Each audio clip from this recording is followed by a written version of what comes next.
بسم الله الرحمن الرحيم الحمد لله رب العالمين والصلاة والسلام على سيد الخلق وأشرف المرسلين سيدنا محمد وعلى آله وأصحابه وسلم تسليما كثيرا إلى يوم الدين. Assalamu alaikum everyone. Today we're going to be discussing the shurut as-salah, the conditions of as-salah or prayer. First of all, what is a shart in the context of fiqh, in the context of uh, studying Islam? A shart or a condition is something that its absence necessitates absence. However, its existence does not necessitate existence. What does this mean? If we're talking about the conditions of prayer, then the absence of the condition necessitates the absence of the prayer. However, the existence of the condition does not necessitate the existence of the prayer.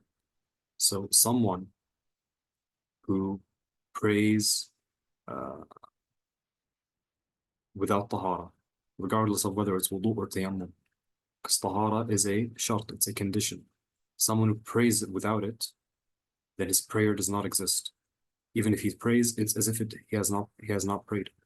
However, if someone does have tahara, that does not mean that his prayer is valid, because it could be invalid for other reasons.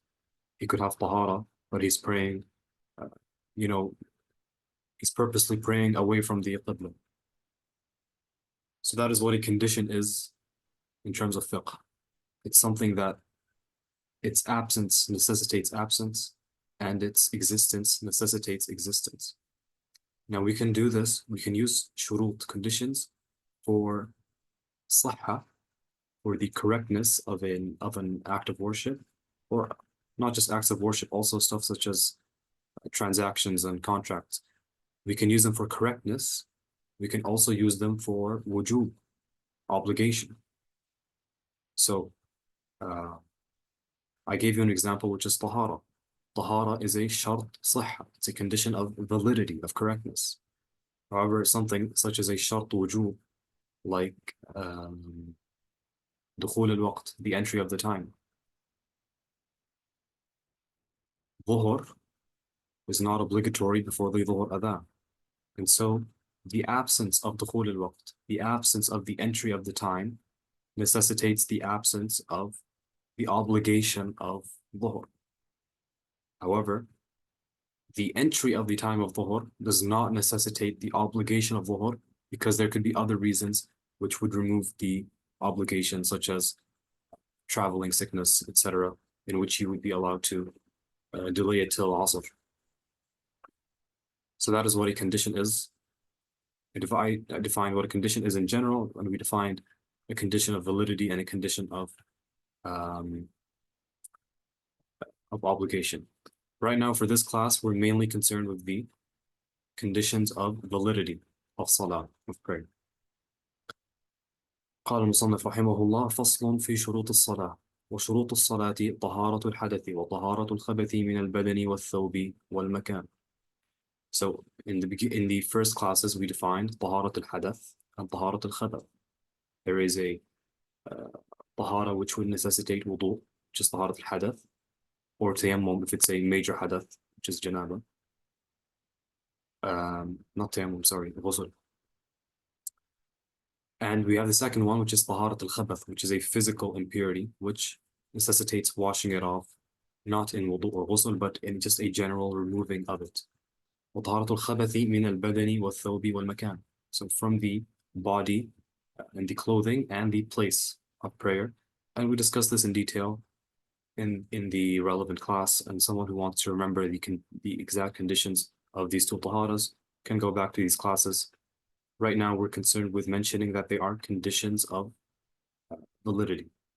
And we also mentioned in the earlier classes that taharat al-khabath, the physical impurities, it is a condition of validity to remove them, with the ability to remove them and remembering to remove them. So someone who does not have the ability is not obligated to remove them, and therefore can pray, and his prayer would be valid. And again, the details were mentioned in previous classes. Those who want to review can go to those classes. وستر العورات, covering the awra. واستقبال القبلة, and facing the qibla. So these two conditions, they have not been discussed in any capacity before. So we're going to go into them right now. The first one is sitr al-awra, covering the awra. And the dominant view is that covering the awra is a condition with ability, but it's not a condition with remembering. Therefore, someone who is incapable of covering the awra, the condition does not apply to him. However, if someone forgets, the condition still applies to him and he has to repeat his prayer.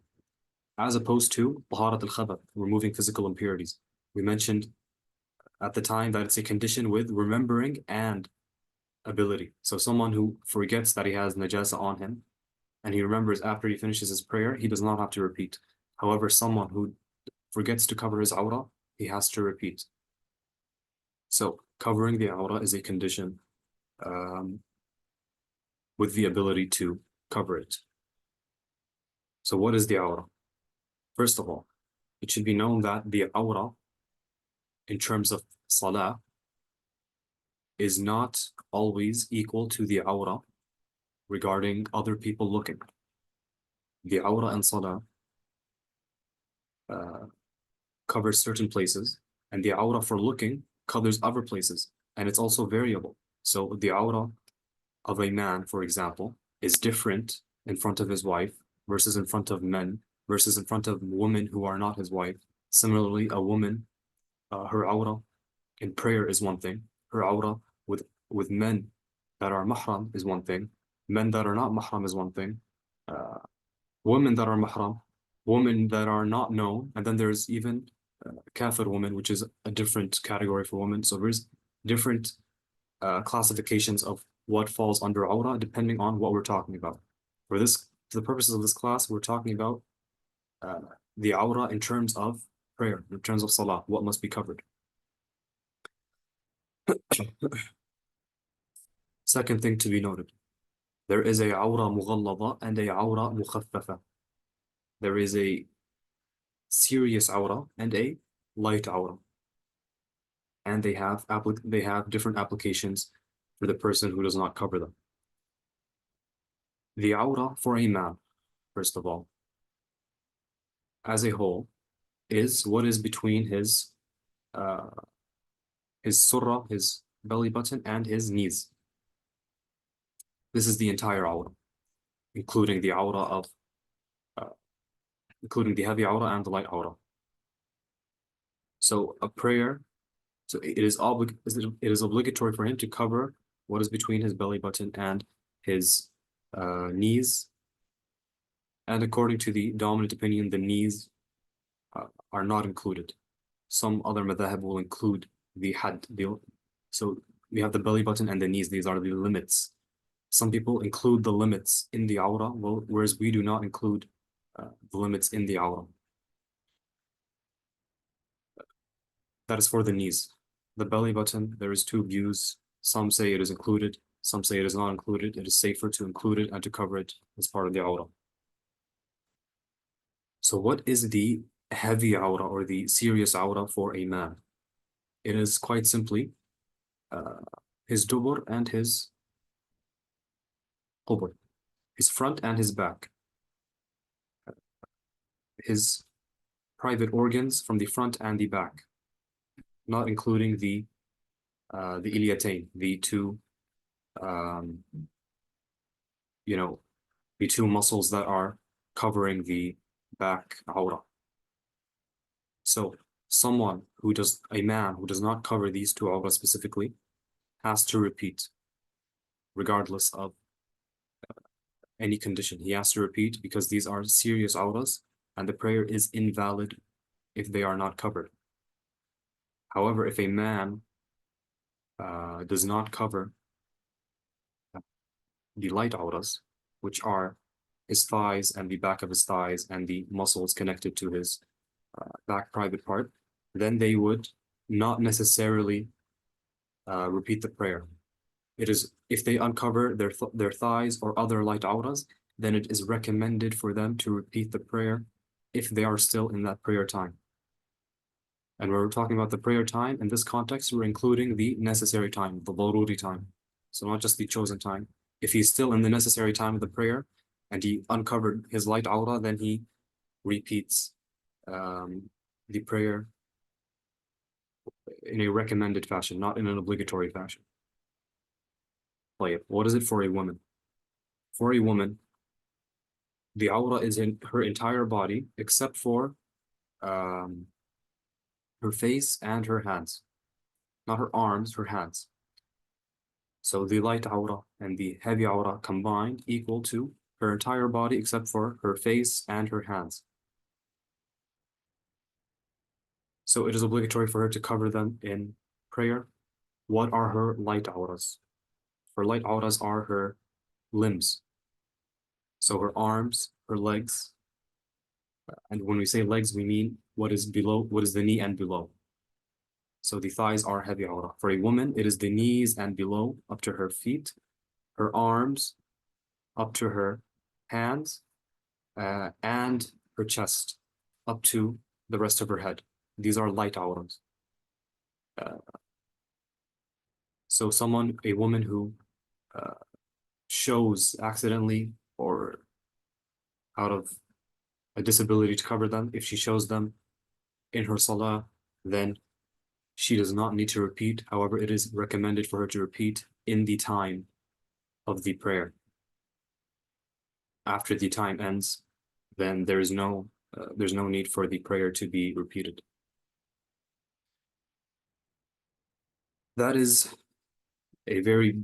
just a introduction to awra in the context of awra during prayer. As we said, there is a lot of more to be discussed in awra. For example, for a woman, what can she show in front of her relatives? And what's the difference between a man and a woman from her relatives? You know, the ahkam of the awra are much more complex than that. Is a niqab wajib or not? A lot of people think just because we said the face isn't awra, then the niqab is not wajib. However, there's a much more lengthy conversation to be had about something like that. There may be parts of the body for both men and women. There may be parts of the body for both men and women that are not awra. However, it would be obligatory for them to cover them in certain contexts. And that is the condition of satr al-awra, or covering the awra.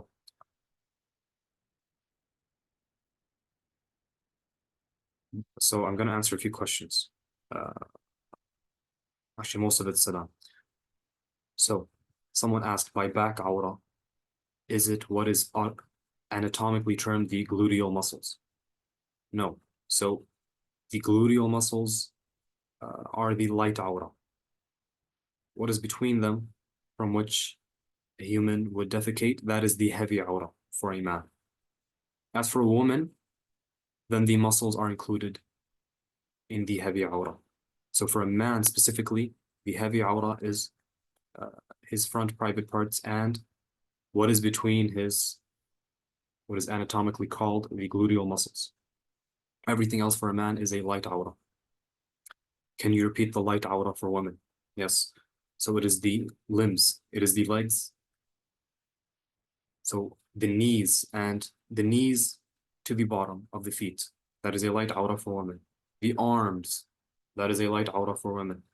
The chest from here, so not including the breast, the chest, the top part of the chest and the neck and anything above that, including the head, that is a light awra for women.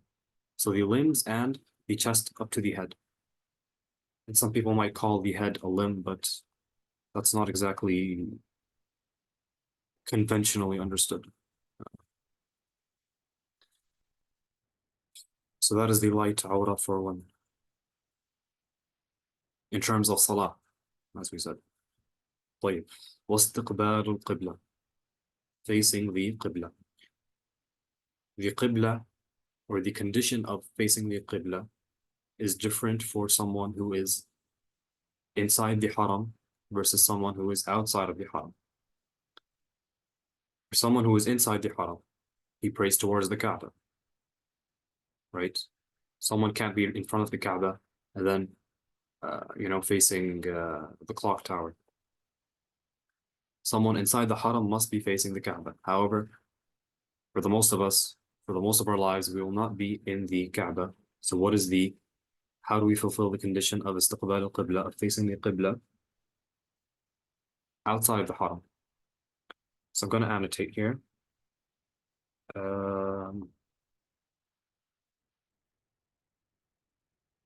Like this is a flat line, and this is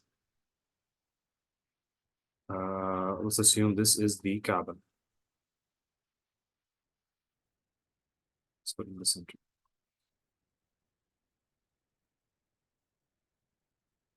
This is the alleged person or the hypothetical person praying, and this is where he is facing. Right, this point is where his body is facing. Someone outside of the haram, whether he's in Medina or in Tokyo, does not make a difference.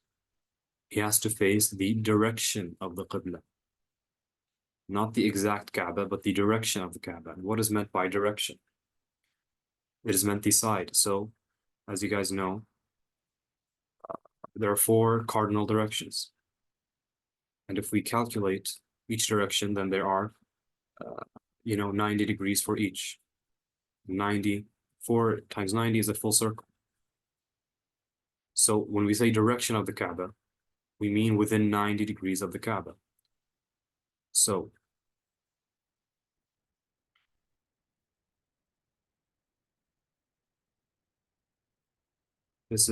I'm assuming you guys did not fail geometry, so you guys can understand what's going on here. So we want to pray within 90 degrees of the Kaaba. 45 and 45.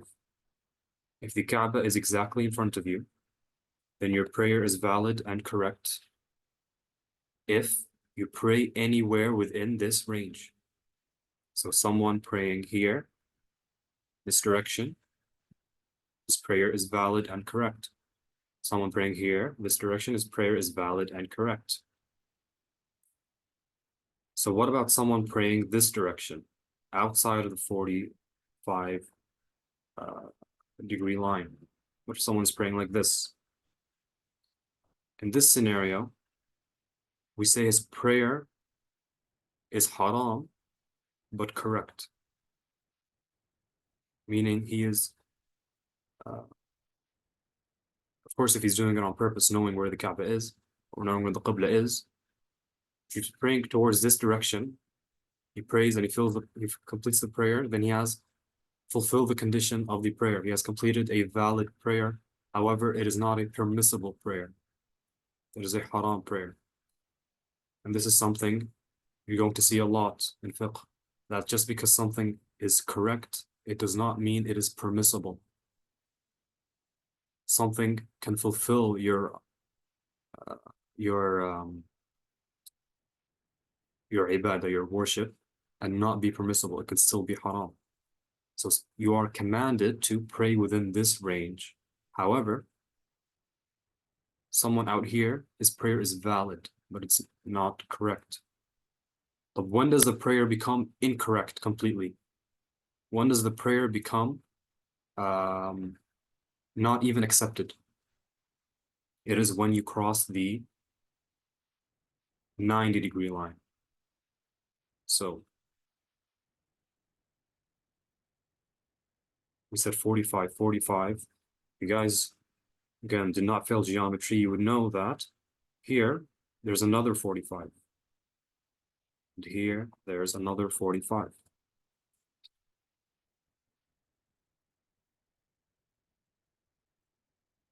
So prayer outside of this range, anything past this line, it does not fulfill the condition of the prayer. Of course, again, someone who knows where the Qibla is. Someone who's praying within the 45 degree line on both sides of the Kaaba, his prayer is valid, permissible, and correct. However, someone, I don't know what symbol to use here. Someone praying here, his prayer is valid. He's fulfilled the prayer. However, he is sinful for not being within the valid range of the qibla. So I don't know. Should I mix check marks and crosses here? I think that's understood, right?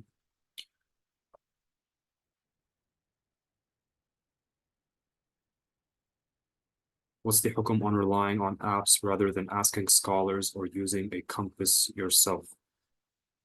There's nothing wrong with using an app because apps basically use compasses, so it's not that different. The question is, or not a question, but something to keep in mind is that a lot of times our apps and our compasses give wrong qiblas due to interference from the surroundings. And this happened in our masjid at university. We knew where the qibla was, but remember one new student came and he checked it with his phone and it was giving him a completely opposite direction. And that was because underneath the musalla there is like a bunch of metal or something, and it was giving him a different qibla. Even though we were 100% certain that our qibla was correct. We checked it multiple times and we checked it even after he came. What should someone do when he is doubtful about where is the qibla? فَأَيْنَمَا تَوَلُّوا فَثَمَّ وَجْهُ اللَّهِ. Wherever, if you are lost, you have no idea where the qibla is, then wherever you face, it is valid.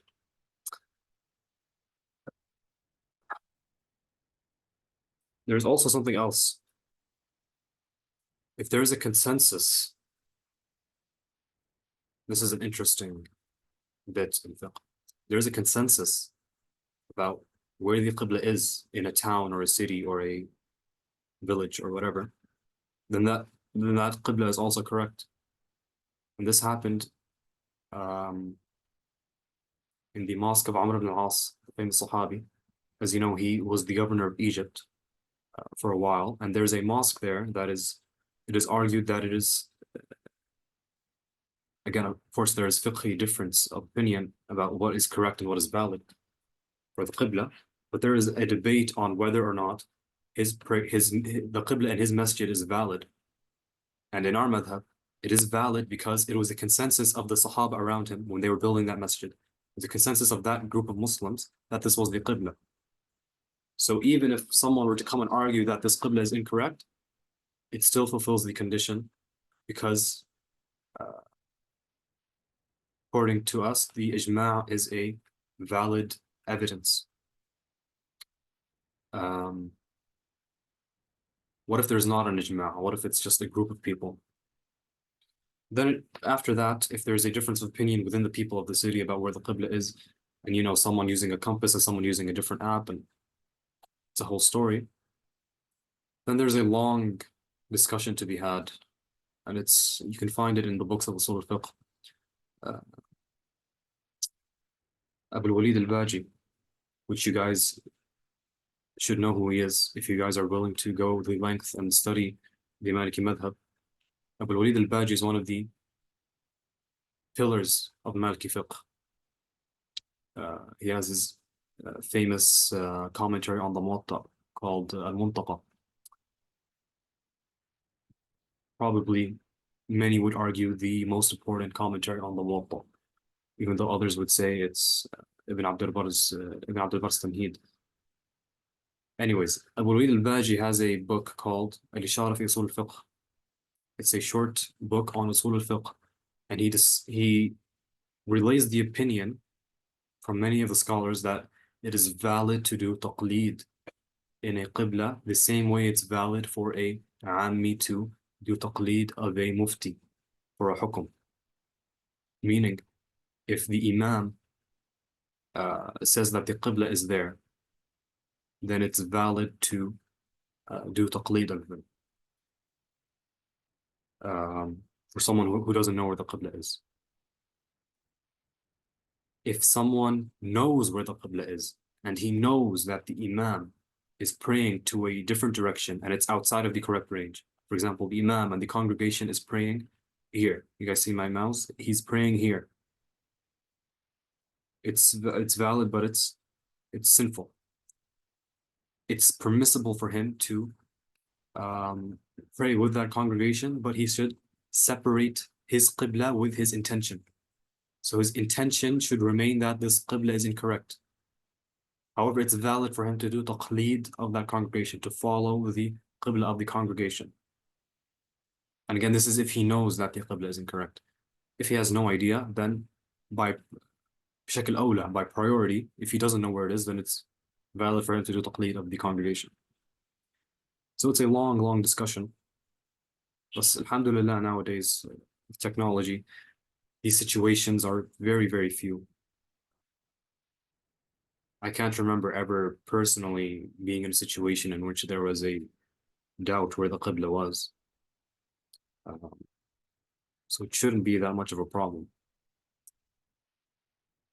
There is a conversation amongst modern fuqaha about people in living in North America.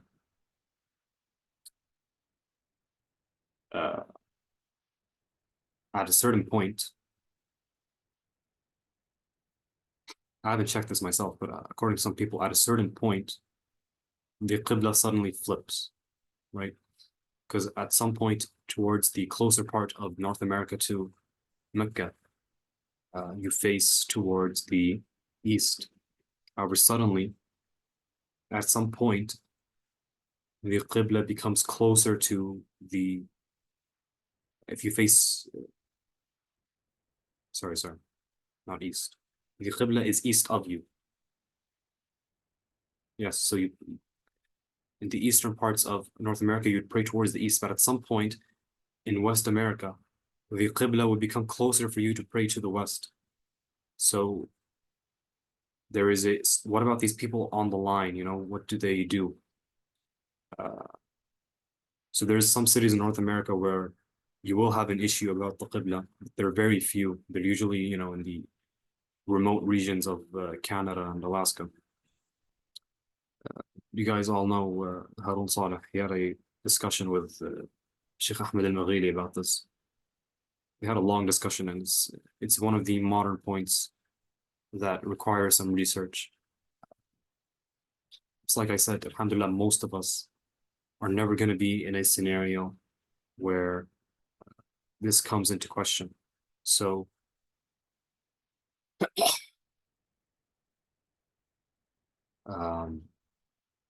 as we said in many classes before, this is a beginner text. Let's stick to the basics.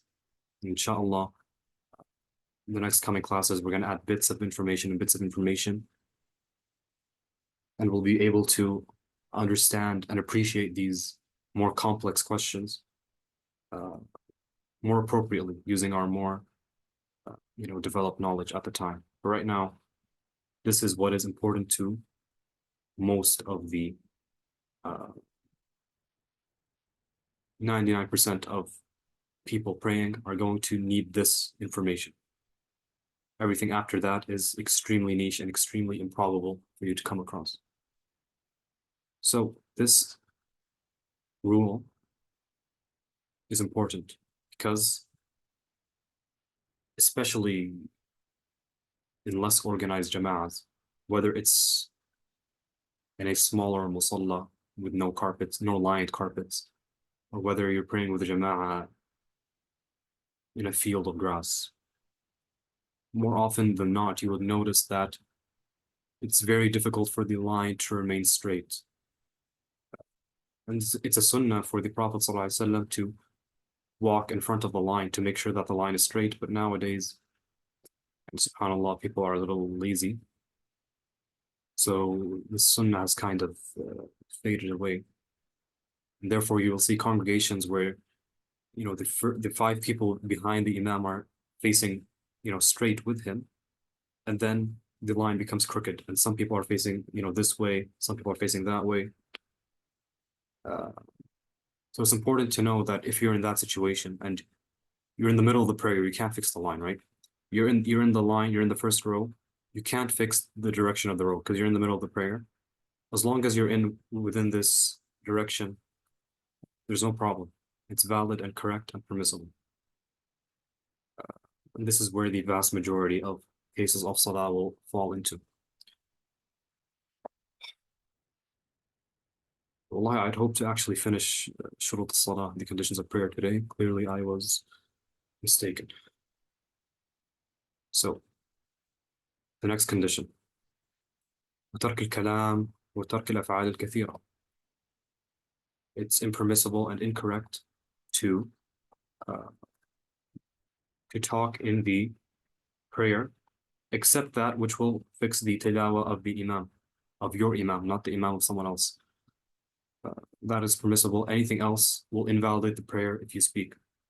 وترك الأفعال, of course, I'm talking about the things that are not included in prayer. So someone saying Ameen, someone doing tasbih, someone doing istighfar or dua in the rak'ah or sujood. I'm not talking about that. I'm talking about someone speaking with something that is not part of the salah that invalidates the prayer. وترك الأفعال الكثيرة, leaving, it's necessary to leave extra actions. So someone scratching his head once, that's fine. But someone who is moving so much that you can barely tell he's praying, then his prayer is invalid. وعورة الرجل ما بين السرة إلى الركبة والمرأة كلها عورة ما عدا الوجه والكفين. So this is the awrah of the man and the woman, which we discussed. وتكره الصلاة في السراويل إلا إذا كان فوقها شيء. So it is makruh to pray in pants because pants show the shape of the body, but it's not makruh if there's something above it. إلا إذا كان فوقها شيء. ومن تنجس ثوبه ولم يجد ثوبا غيره ولم يجد ماء يغسله به. Whoever has a thobe that has najasa, he has to wash it. However, if he can't wash it, if he's going to miss a prayer, then he can pray in that najasa.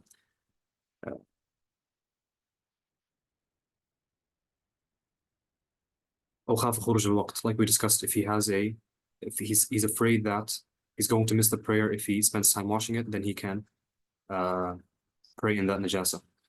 If someone, Ya Allah.